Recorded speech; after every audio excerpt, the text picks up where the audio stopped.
प्यारे बच्चों, आप सभी कैसे हो। लर्निंग विद सत्या में आपका स्वागत है। कल तक हमने बोली तक यहाँ पर पढ़ चुके थे, बोली के बारे में समझ चुके थे। आज हम अपना अगला टॉपिक है जो व्याकरण है उसके बारे में जानेंगे। तो व्याकरण है जो जिसको इंग्लिश में ग्रामर बोलते हैं, हिंदी में व्याकरण बोलते हैं। इसमें हम जानेंगे भाषा एक व्यवस्था है। जहाँ कोई भी व्यवस्था होती है वहाँ उसमें कुछ नियम होते हैं। जब हम सिस्टमेटिक ढंग से किसी चीज़ को सेट करते हैं तो उसमें कुछ ना कुछ नियमों के माध्यम से ही हम उसे अरेंज कर पाते हैं। तो जो भाषा है ये एक व्यवस्था है, सिस्टमेटिक ढंग से रखी गई है। तो इसमें कुछ रूल होते हैं, नियम होते हैं। इसलिए हर भाषा के अपने नियम होते हैं। नियमों की इस पूरी व्यवस्था को ही व्याकरण कहा जाता है।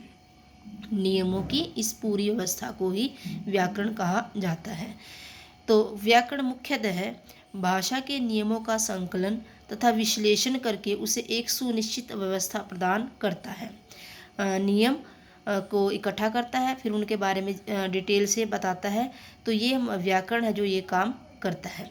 तो व्याकरण के नियमों को सीखने के बाद हम भाषा के शुद्ध रूप का प्रयोग करना सीख जाते हैं। व्याकरण के ज्ञान से भाषा का ठीक ठीक तथा प्रभावशाली प्रयोग करना आ जाता है। उच्चारण की प्रक्रिया को समझने के बाद कोई भी व्यक्ति उच्चारण को शिष्ट, मानक और अधिक ग्राह्य बना सकता है। यहाँ पर कहने का मतलब क्या है कि व्याकरण का मुख्य काम क्या है। मेन इसका काम यही है कि नियमों को सिखाता है, हमें उच्चारण को सिखाता है और शब्दों का शुद्ध रूप कैसे होगा, कौन सा होगा, किस शब्द का, किस वर्ण का किस प्रकार से उच्चारण किया जाएगा। और हमें व्याकरण का जो ज्ञान होने के बाद भाषा है जो उसका भी अच्छे तरीके से प्रयोग करना आ जाता है। इफ़ेक्टिव लैंग्वेज हम इसमें यूज करना शुरू कर देते हैं। मतलब ऐसी भाषा जिससे सुनने से प्रभावित हो जाए और वो आपकी भाषा को सुनना पसंद करें। इफ़ेक्टिव होता है जैसे हम अनेक शब्दों के लिए एक शब्द प्रयोग करते हैं, उसे हम ऐसे शब्द जब हम प्रयोग करते हैं तो हमें बहुत अधिक मात्रा में बोलना नहीं पड़ता। कुछ शब्दों के माध्यम से ही हम अपनी बात है जो वो बता देते हैं। तो ये एक प्रभावशाली भाषा है। आगे देखिए, भाषा की सार्थक इकाई वाक्य है। वाक्य से छोटी इकाई उपवाक्य है और उपवाक्य से छोटी इकाई पदबंध और पदबंध से छोटी इकाई पद अथवा शब्द है। पद से छोटी इकाई अक्षर, अक्षर से छोटी इकाई ध्वनि अथवा वर्ण है। तो ये जितना भी वर्गीकरण किया गया है इनमें से 2 या 3 क्वेश्चन हर बार किसी भी पेपर में, टेस्ट में पूछे जाते हैं, क्योंकि ये वेरी वेरी इंपॉर्टेंट क्वेश्चन है। इन बातों के बारे में हमें जानना बहुत आवश्यक है। एक बार ध्यान से देख लेते हैं। भाषा की सार्थक इकाई वाक्य है। सार्थक मतलब जिसका अपना अर्थ होता है। और वाक्य में सबसे छोटी इकाई उपवाक्य है। छोटा वाक्य है जिनको जोड़ने से वाक्य बनता है। उपवाक्य से छोटी इकाई है जो वो है पदबंध। पदबंध मतलब शब्द। पदबंध से भी छोटी इकाई शब्द है, पद है, कोई एक ऐसा छोटा शब्द जिसका बस अपना अर्थ हो। पद से छोटी इकाई अक्षर है। अक्षर मीन्स वर्ण, अल्फ़ाबेट, जो छोटा सा एक अक्षर है जो 2 वर्णों से मिलकर भी बन सकता है। अक्षर से छोटी इकाई है जो वो है ध्वनि अथवा वर्ण। तो यहाँ पर एक क्वेश्चन बनता है कि व्याकरण में सबसे छोटी इकाई क्या है। तो वो या तो ध्वनि है या फिर वर्ण है, दोनों ही एक है। मोटे तौर पर भाषिक व्यवस्था को 3 स्तरों पर बांटा जाता है। इसको 3 भागों में बांटते हैं पूरी व्याकरण को। सबसे पहले है वर्ण व्यवस्था, जिसमें सारे अल्फ़ाबेट आते हैं, उनके बारे में पता चलता है। अल्फ़ाबेट का जो उच्चारण है कहाँ से हो रहा है, वर्ण का उच्चारण कहाँ से हो रहा है, इस वर्ण को जोड़ने से इसके साथ क्या बनेगा। तो ये सारी वर्ण व्यवस्था इसके अंदर ही है। दूसरा है पद व्यवस्था। पद व्यवस्था के 2 भाग आगे, शब्द स्तर पर और पद स्तर पर। और तीसरा है वाक्य व्यवस्था। सबसे छोटी इकाई होगी वर्ण, उससे बड़ी होगी पद व्यवस्था, उससे तीसरी हो गई वाक्य व्यवस्था। तो इस तरीके से व्याकरण है जो आगे बढ़ती है। आगे हम जानते हैं हिंदी भाषा, हिंदी लैंग्वेज के बारे में। हमने पीछे पढ़ा था कि हमने जो भाषा परिवार है वो दो भागों में बटे हुए हैं, भारतीय आर्य परिवार और द्रविड़ परिवार।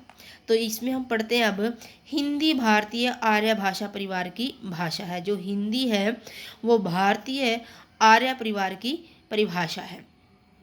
यह संस्कृत भाषा से निकलकर पाली, प्राकृत, अपभ्रंश आदि सोपानों से गुजरती हुई वर्तमान स्वरूप तक पहुंची है। तो कहने का मतलब यहाँ पर यह हुआ, संस्कृत भाषा से निकली, फिर ये पाली बनी, फिर प्राकृत बनी, फिर अपभ्रंश बनी, और इन सभी दौरों से गुजरने के बाद यह हिंदी तक पहुंची है। हिंदी आज समूचे विश्व की संपर्क भाषा बन गई है। एक प्रश्न कई बार बनता है, ये पेपर में भी किसी भी कंपटीशन टेस्ट में पूछ लिया जाता है कि भारत की है जो संपर्क भाषा कौन सी है। तो हम कई बार गलती कर देते हैं।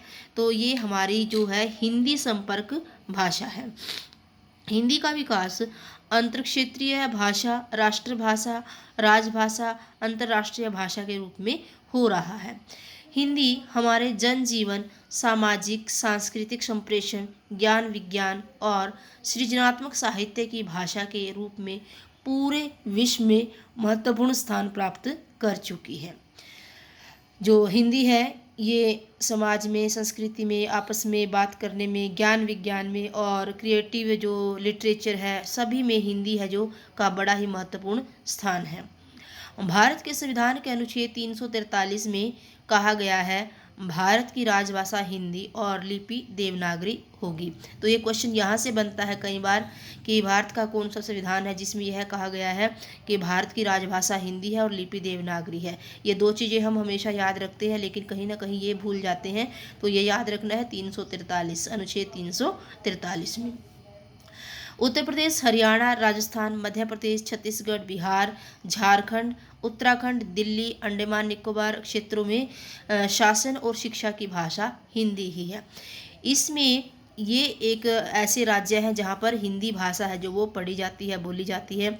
इसमें से एक क्वेश्चन बन जाता है, इनमें से एक स्टेट का नाम दे दिया जाता है और बाकी 3 ऐसी स्टेट दी जाती हैं जिनमें हिंदी नहीं है। तो उसमें से क्वेश्चन पूछ लिया जाता है इनमें से हिंदी भाषी क्षेत्र कौन सा है, या जहाँ पर हिंदी बोली जाती है वो क्षेत्र कौन सा है।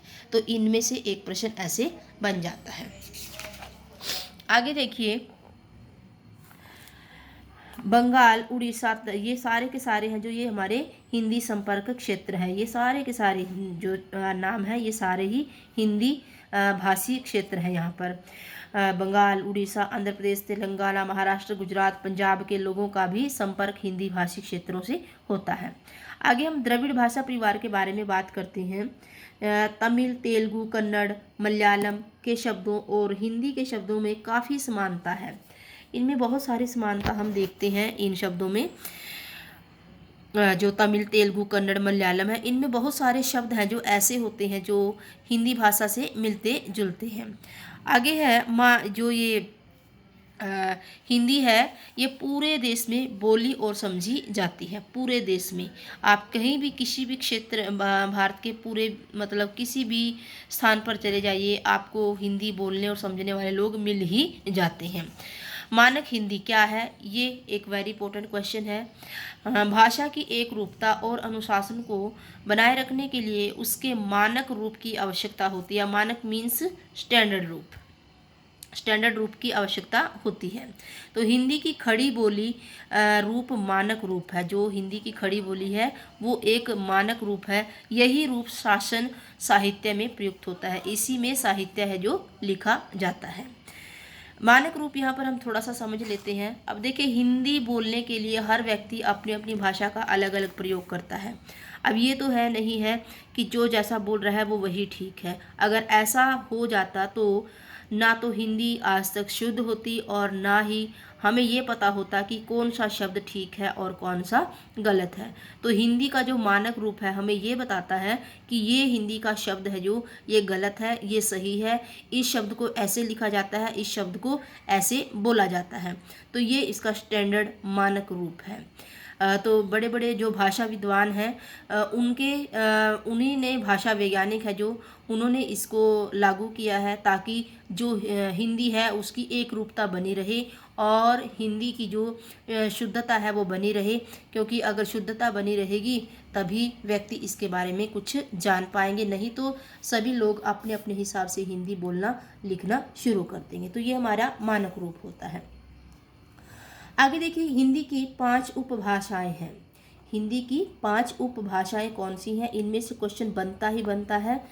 पश्चिमी हिंदी, पूर्वी हिंदी, बिहारी हिंदी, पहाड़ी और राजस्थानी। इनके आगे भी कई कई भाग हैं, वो हम अगले चैप्टर में करेंगे। इन सभी की अपनी अपनी बोलियां हैं जो उनके बारे में हम आगे जानेंगे। इससे पहले हम यहाँ पर देख लेते हैं कि हिंदी की 5 उपभाषाएं हैं। कई बार क्वेश्चन आ जाता है हिंदी की कितनी उपभाषाएं हैं, ऑप्शन में आ जाता है 6, 7, 8, 9, 5, तो हमें याद रखना है 5 उपभाषाएं हैं। आगे देखिए, एक ये प्रयोजनमूलक हिंदी है जो हम वैसे तो एमए लेवल में पढ़ते हैं, फिर भी थोड़ा सा इसके बारे में जान लेते हैं, जिसको बोलते हैं फंक्शनल हिंदी। यह मुख्यतः 4 प्रकार की होती है: कार्यालयी हिंदी, वाणिज्यिक हिंदी, तकनीकी और जनसंचारी। कार्यालयी ऑफिसों में प्रयोग होती है, वाणिज्यिक व्यापार में प्रयोग होती है, और तकनीकी टेक्नोलॉजी में, और जनसंचारी है जो जनसंचार के पत्रकारिता में इनका प्रयोग किया जाता है। तो आजकल जो जनसंचार है उनका जनसंचार माध्यम पत्रकारिता, आकाशवाणी, दूरदर्शन, विज्ञापन आदि में हिंदी का प्रयोग काफ़ी हो रहा है। आप देखते हो जो आज तक का चैनल है उस पर आप कितने अच्छे अच्छे हिंदी के पत्रकार हैं और कितना अच्छा वो हिंदी में वर्णन करते हैं। तो हिंदी का भविष्य है जो उज्जवल हो रहा है। कुछ बच्चे हिंदी को पढ़ना पसंद नहीं करते हैं, हिंदी को सोचते हैं कि बस 10th तक पढ़ते हैं उसके बाद हम इसको नहीं पढ़ेंगे। जिन बच्चों को इंग्लिश में दिक्कत है और जो बच्चे हिंदी अच्छा कर रहे हैं, तो उनको अपना जो करियर है वो हिंदी में भी वो बहुत कुछ आगे बढ़ सकते हैं। ऐसा नहीं है कि हिंदी पढ़ने के बाद आपके पास कोई ऑप्शन ही नहीं बचता है, ऐसा कुछ नहीं होता है। हिंदी में भी आपकी लाइफ में बहुत कुछ आप कर सकते हो। तो यहाँ तक हमारा ये चैप्टर पहला कंप्लीट हुआ। अगला हम सेकंड चैप्टर है जो वर्ण व्यवस्था, वो अगली वीडियो में करेंगे। तब तक इसको समझें, 2 बार इस वीडियो को अच्छे से देखें। किसी प्रकार की कोई समस्या है तो कमेंट बॉक्स में ज़रूर बताएं। ये कुछ अभ्यास के प्रश्न हैं, आप इनको करके देख सकते हो। ये मैंने ही अभ्यास के प्रश्न किए हुए हैं, तो आप भी इनको करके देख सकते हो। तो स्वस्थ रहें बच्चे, मस्त रहें और पढ़ने में व्यस्त रहें। आशा करती हूँ वीडियो समझ में आई होगी।